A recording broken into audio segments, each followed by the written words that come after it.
welcome to Live Parkinson's, Live an Exceptional Life. I'm your host, Chris Custenbotter, and I've been living an exceptional life with Parkinson's for the past 15 years.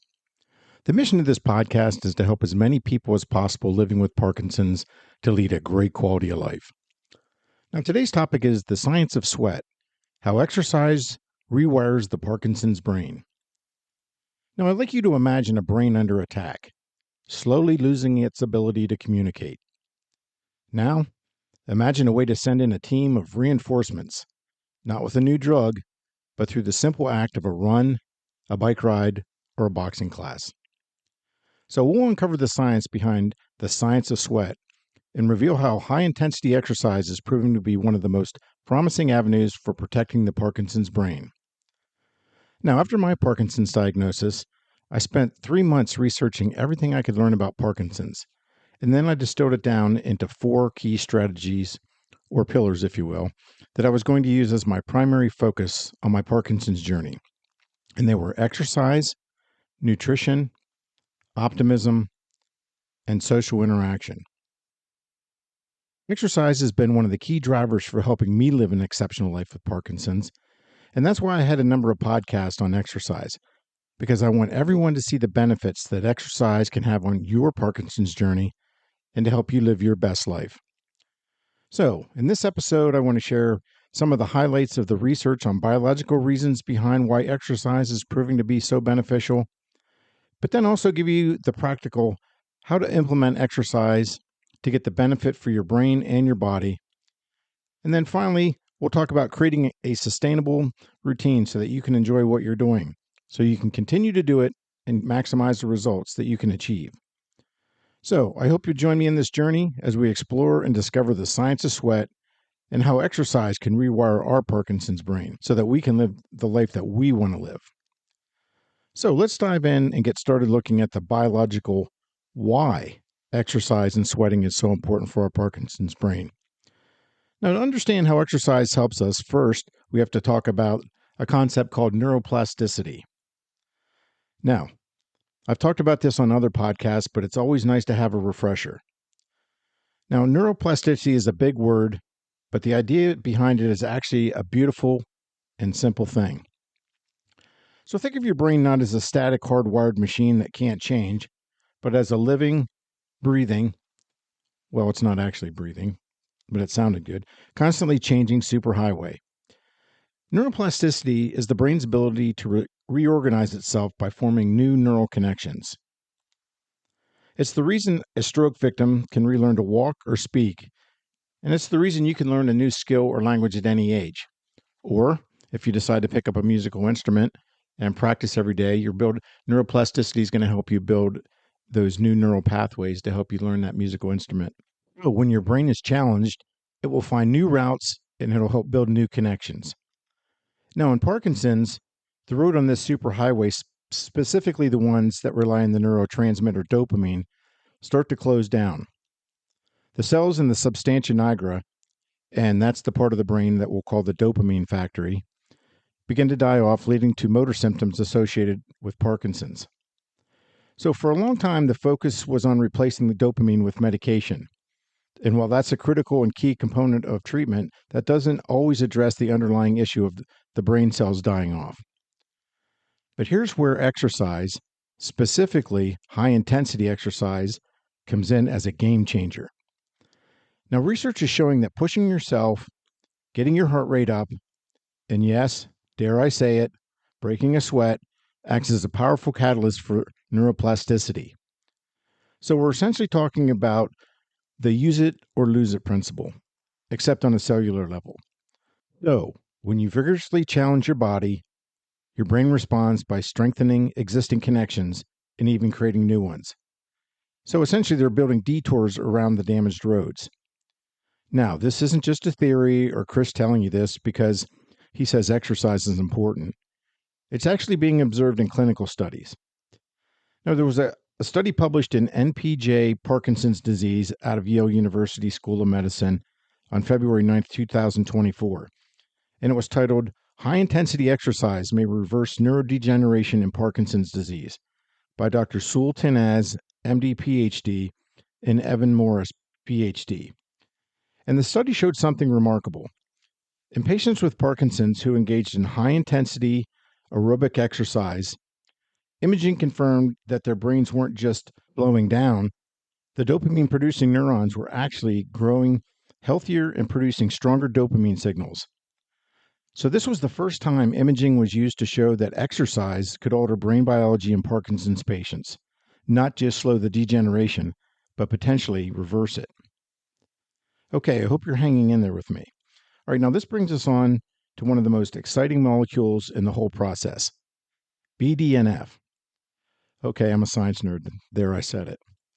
Now, BDNF stands for Brain-Derived Neurotrophic Factor. And no, this won't be on the test, so you don't have to worry about that. So think of BDNF as a kind of miracle grow or fertilizer for your brain cells. It's a protein that's crucial for growth, survival, and maintenance of your neurons or brain cells. And guess what releases a flood of it? You guessed it. I knew it. You're all so smart. Yes, it's high-intensity exercise. This is a two-part punch against the disease. First, that surge of BDNF helps protect the existing dopamine-producing neurons that are still hanging on, helping prevent their cell death. And then second, and this is key, BDNF helps make the remaining neurons more efficient at using dopamine, so they're still able to produce dopamine. So it's like turning up the signal on the radio to get a clearer sound, even if the signal is weaker than it used to be.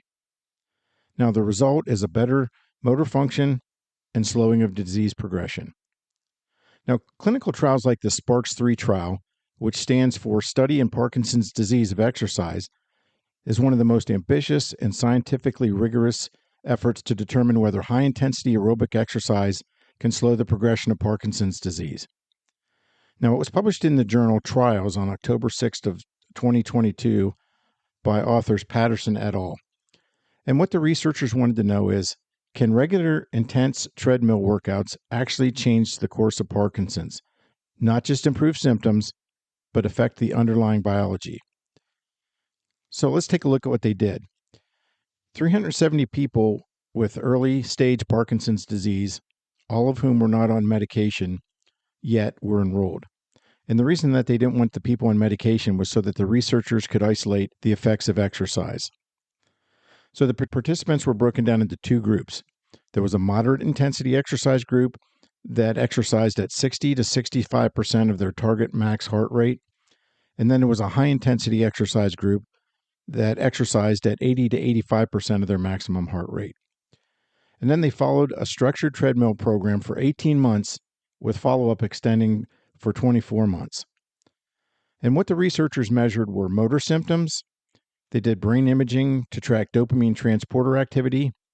They looked at gait, cognition, fitness, and quality of life, as well as biomarkers like BDNF for brain health and CRP for inflammation. So, what did the researchers find? Drum roll, please. That high-intensity exercise showed signals of slowing motor symptom progression, and in participants in the high-intensity group had less decline in motor function compared to the moderate group. And the imaging hinted at preserved dopamine activity, which is huge. So this is the first large-scale trial to suggest that exercise might not only help us feel better, but it might actually change the biology of Parkinson's. Now, as an instructor for pedaling for Parkinson's, I've seen firsthand how movement transforms lives. But now we have science backing up what many of us has felt intuitively, that exercise isn't just a therapy, it's medicine for our brain and body. Now, remember to always seek approval from your doctor before starting any new exercise program to ensure that it's appropriate for you, and then that they can also suggest a program that meets your specific needs. So, to summarize all this, when we talk about high-intensity exercise and Parkinson's, we're not just talking about physical fitness, we're talking about a powerful neurobiological intervention. So what we're talking about is using the body to heal the brain. All right, now in the last segment, we explored the why is exercise more than just movement for people with Parkinson's. Exercise is medicine. It's rewiring our brain. All right, now let's shift gears and talk about the what and the how. So, what exactly should exercise look like? What's the prescription, if you will?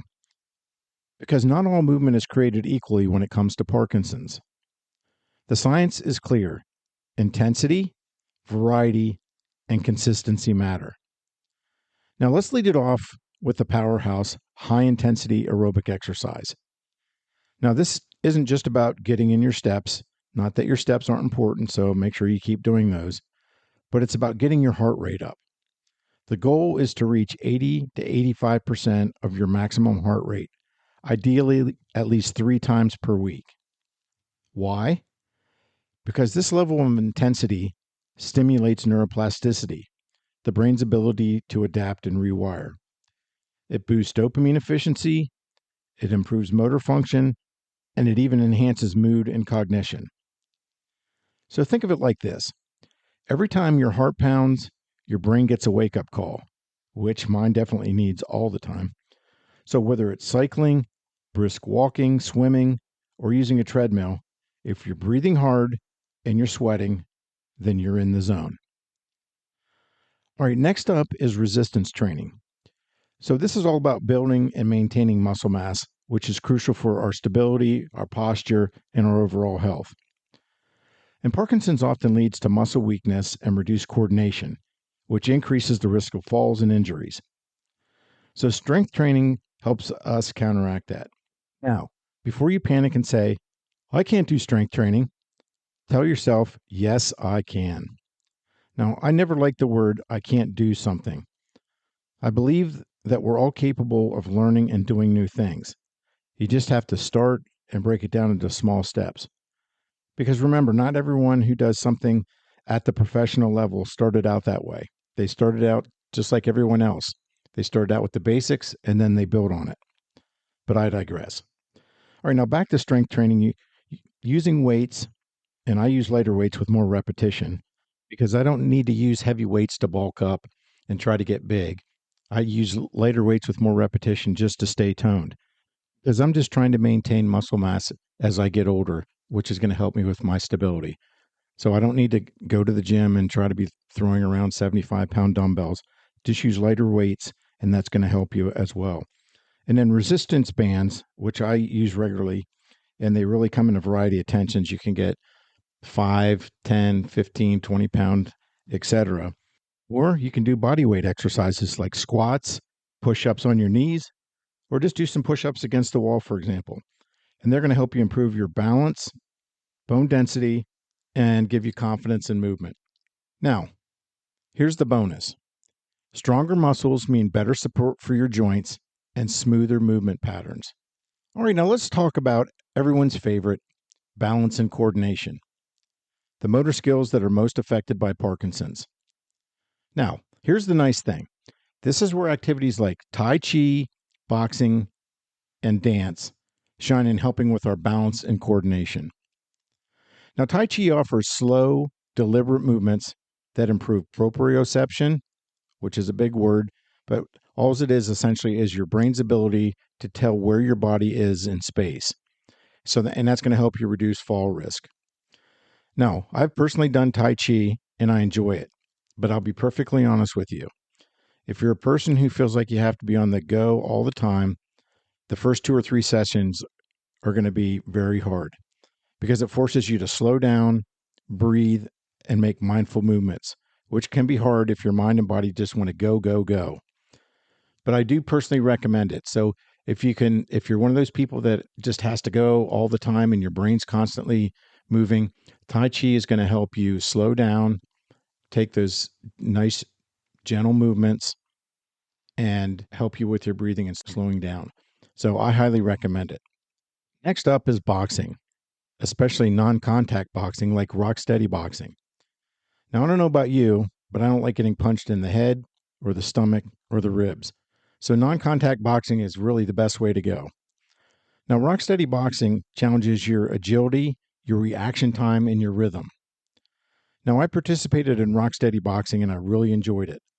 Not only is it a great workout, you get to do it with other people, and it definitely helped me with my balance. And I'll tell you what, it sure does to get your heart rate up. And then finally, movement with dance. Now, while I particularly have two left feet, dancing is great because it combines movement with music and it also helps with your memory. So it engages both the body and the brain in powerful ways. Now, the nice thing is there's all kinds of dance to help get your heart rate up. And these would include dances like tango, Zumba, freestyle, tap. All these are going to help you get your heart rate up, and they're just fun and they're functional. But then there's some people that maybe wanted to do ballroom dancing. So dancing is going to help to retrain the brain to respond, adapt, and stabilize. Now, I just got back from a Davis Finney Foundation Victory Leadership Summit in Golden, Colorado to learn more from the experts on the Pedaling for Parkinson's program. Now, we learned about some cutting edge research that was done on exercising and cycling and disease progression. There was also a session on music and Parkinson's, and Doug Picard from DopaBeats shared how he uses music to help with memory, movement, especially with rhythm, to help Parkinson's patients. So check out DopaBeats online if you want more information. All right, now let's switch gears a little bit and discuss some common fears that people with Parkinson's may have about high intensity aerobic exercise. Now, I know some of you might be thinking, am I pushing too hard? Is it too late to start? Let me be clear and honest. It's never too late to start. And with professional guidance from your doctor and a certified physical therapist who has experience with Parkinson's patients, these exercises are not only safe, they are essential. Again, it's crucial that you get approval from your doctor before starting any new exercise program to ensure that it's safe and effective and it meets your personal health care needs. Now, working with a physical therapist, an exercise physiologist, or a Parkinson's trained instructor ensures that your workouts are going to be tailored to your specific abilities and goals. They're going to be able to help you progress safely, build confidence, and then they're also going to help you celebrate every win, no matter how small. Now remember, fear is natural, but then so is growth. And every drop of sweat is a signal to your brain that you're still here and you're still fighting. So whether you're lacing up your shoes for a brisk walk, or you're going over and picking up some dumbbells or some resistance bands, or you're stepping into a dance class, know this: you're not just exercising, you're rewiring and reclaiming living the life that you want to live. All right, now we've talked about the why behind exercise for Parkinson's, and we've broken down the what, the types of movement that make the biggest impact. Now let's talk about the how. How do you make it stick? How do you turn exercise from a chore into a lifestyle? Because here's the truth: consistency is where the magic happens. It's not just about trying to do everything, it's about doing something regularly, enjoying what you're doing, and doing it with a purpose. Now, let's talk about making it stick.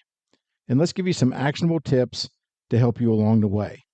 And let's start out with some practical strategies to help you build a routine that's going to last. Let's start off with number one: schedule exercise like it's a doctor's appointment. Put it on your calendar and treat it like it's a non-negotiable item. You're not going to cancel your doctor's appointment, so do the same with exercise. Make sure you treat it as a non-negotiable item. Number two, start small. Even 10 minutes a day is going to be a win. You want to build momentum gradually, and you don't want to go full out crazy on day one, because then you'll be one of those one and done type of people, because you're going to be so sore and you're not going to want to be able to, and you're not going to be able to move. Number three, you want to track your progress. So use a journal, an app, or the calendar to celebrate consistency. Now, I personally use an Apple Watch to track my exercise on a daily basis, and my watch gives me rewards for being consistent with my exercise. Number four, and this is a good one, mix it up. You want to rotate between aerobic, strength, and balance activities to keep things fresh. So if you do the same thing every day, you might tend to get bored with it. So mix it up, try some different things, maybe try some things that are new just to see if you like it. And if you do, then add that into the mix. Number five, reward yourself. And this one's key. After a workout, enjoy a favorite snack, a hot shower, or just a moment of peace and quiet. Now, one of my friends goes to Starbucks for a latte when she's done working out every day as her reward. Now remember, habits aren't built overnight. They're built one choice at a time. In fact, it takes most people an average of 66 days to form a new habit based on the research. But it can happen in a few weeks depending on your ability and how quickly you want to learn. So now let's talk about something important, which I like to call the joy factor. Now here's something that doesn't get said enough. The best exercise is the one that you actually do. Now let me say that again. The best exercise is the one you actually do, because if you dread it, you're going to skip it. So if you enjoy it, you're going to crave it, like me with ice cream. So ask yourself, what moves you? Is it dancing to your favorite music? Is it doing some Nordic walking in the park? Is it a boxing class that makes you feel powerful and release stress on the punching bag? So joy isn't a luxury. It's a strategy to help you stay consistent. So when movement feels good, it becomes something you look forward to and not something that you have to force and something that you dread. All right, now let's talk about the power of community. Exercising with a partner, a buddy, or joining a group fitness class. Now, I particularly love these because I made a lot of friends attending group fitness classes on a regular basis, or you can also become part of a Parkinson specific program, and that can be a game changer. Now, I've been fortunate to be part of two separate Parkinson's groups. One was called Momentum, and the other is called Punch, which stands for Parkinson's Unified Neuromuscular Conditioning and Health. Now, both of these have been life changers for me. I consider the people in both groups my family. Now, we push each other to be better in class. We support each other. We do things together socially, like monthly breakfast. We get together and play pickleball. And we often get together for lunch as well. These are people who understand what you're going through and support you and each other every step of the way. So, why are these communities so important in your Parkinson's journey? Because you're more likely to show up and be accountable, and you're less likely to quit because you don't want to let yourself or your team down. And you're surrounded by people who get it, and they want you to be your best. So whether it's Rocksteady Boxing, pedaling for Parkinson's, or a dance group, or a walking group, community brings accountability, motivation, and connection. Now, I know in the pedaling for Parkinson's class that I teach, we all get concerned when someone isn't there, and we call and check up on them. Now, we know when people are going to be out for vacation or doctor's appointments, so if they're not there, we know why. Why? Because we care about them, and we want them to be there when they're available. And that's therapeutic in and of itself, that knowing people are genuinely concerned about your health and your welfare. Now, finally, seek expert guidance. Don't go it alone. A physical therapist or exercise physiologist who specializes in Parkinson's can tailor a program to your needs. They're going to help you monitor your progress and they're going to help push you safely.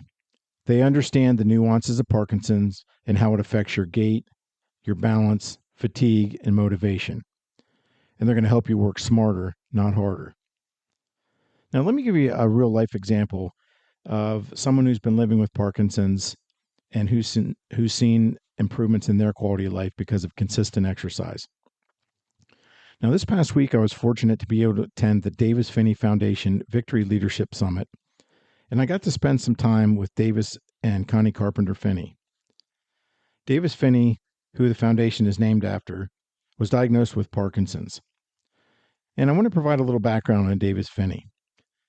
He's one of the most decorated American cyclists in history, with 328 career victories, the most by any U.S. rider. He was a sprinter and key member of the 7-Eleven cycling team, which helped pioneer American participation in European races. Davis won 2 Tour de France stages in 1986 and 1987, and then 1986 became the first American to win a road stage in the Tour de France. He earned a bronze medal in the 1984 Olympics in the men's 100-kilometer team time trial. His career spanned from the late 1970s to 1993, including wins in the Coors Classic, the Tour de Trump, and the U.S. Pro National Road Championship. Davis was diagnosed with young onset Parkinson's at the age of 40. In response, he and his wife founded the Davis Phinney Foundation for Parkinson's in 2004, dedicated to helping people with Parkinson's live well today through education, resources, and community programs. Every year, Davis and his wife Connie host the Tour de Victory Cycling Challenge, which is their annual fundraiser held in Boulder, Colorado. Now, Connie Carpenter Phinney is a former Olympic gold medalist in cycling and a national champion speed skater. She competed in the 1972 Winter Olympics in speed skating at just 14 years old, making her the youngest American Winter Olympian. Now, after an injury ended her skating career, she transitioned to cycling and won 12 national titles and 4 world championship medals.